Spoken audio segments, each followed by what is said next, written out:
La grande différence à Nanterre, bon, c'est déjà l'expérience parce qu'on existe depuis plus que 30 années. On comprend son propre système de droit mieux quand on a le regard sur un autre, quand on travaille sur les comparaisons.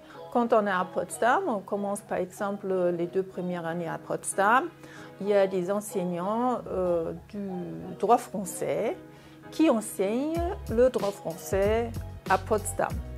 Voilà. Et une fois les étudiants sont ici dans la licence 3, bien entendu, il y a aussi les 2 matières. Bien entendu, vous êtes vraiment indirect tout le temps sur les 2 systèmes de droit. Déjà, ça vous permet de parler autant d'allemand que le français tous les jours. Et évidemment, comparer directement parce qu'on essaye de faire notre cursus en sorte que les mêmes matières sont enseignées sur les 2 systèmes de droit. J'ai voulu faire le cursus Nanterre-Potsdam parce que je pense que le droit c'est un domaine très intéressant et qui permet une insertion professionnelle assez facile puisque c'est un domaine dans lequel on cherche toujours du travail et le fait de le faire en France et en Allemagne, ça permet une ouverture à l'international et au niveau européen, ce qui permet de s'insérer dans tout type de droit et dans plusieurs pays à la fois. Donc pour moi c'était très intéressant ce côté très large qu'est le droit et en même temps encore plus élargi avec le fait que ce soit à la fois en France et en Allemagne. J'ai choisi de faire des études binationales parce que j'avais envie de garder la langue allemande et la culture allemande. Et je voulais faire du droit aussi, donc c'est pour ça que j'ai choisi ce cursus-là.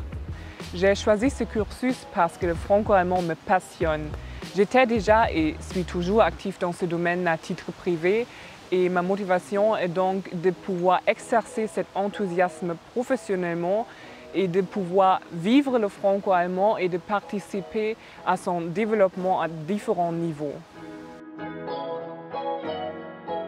Cursus, en fait, la particularité, c'est qu'on n'est pas très nombreux, on est une petite classe et du coup, on se connaît rapidement, c'est facile de faire connaissance et tout. Ce que je trouve très bien, c'est qu'il n'y a pas un des droits qu'on étudie le moins que l'autre.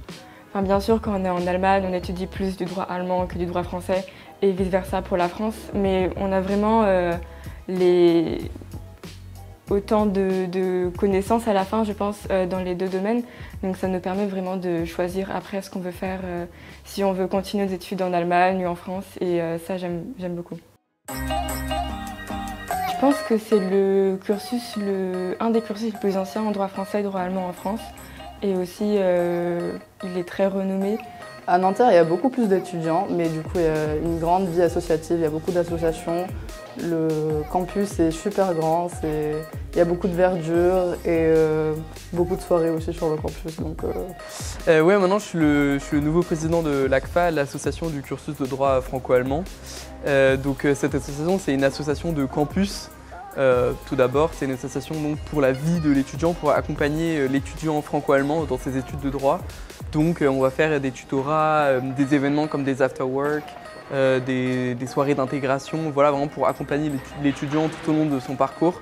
Il y a la même chose dans la fac de Potsdam. Et voilà, notre but c'est d'accompagner l'étudiant. Mais on agit aussi hors campus. De manière générale, notre but c'est aussi d'accompagner l'étudiant franco-allemand dans son insertion dans le monde professionnel. Donc on est en contact avec des cabinets et aussi des alumni voilà, qui nous donnent des offres de stage, des contacts. Partir comme ça à l'inconnu et faire plein d'expériences de vie, et je trouve ça vraiment super. Avec ce cursus, j'associe de vivre de près la cohabitation franco-allemande. On a eu un concours de plaidoirie qui a été organisé par un de nos professeurs et c'est un moment exceptionnel puisque plusieurs étudiants ont participé, que ce soit des étudiants français ou allemands. Et puis il y a eu un classement et tout ça, c'était super sympa. Tous les bacheliers peuvent postuler, peu importe s'ils ont passé le bac en France ou en Allemagne. Pour s'inscrire du côté de Nanterre, il faut passer par Parcoursup, donc notre système national d'attribution des places dans les universités françaises. Il y a beaucoup de choses à faire. En vrai, c'est un plutôt bon campus, donc si vous pouvez venir, venez. Il y a plein de choses à découvrir, il y a plein d'associations à rejoindre à Paris et à Potsdam, alors il faut que vous le fassiez, il faut oser postuler.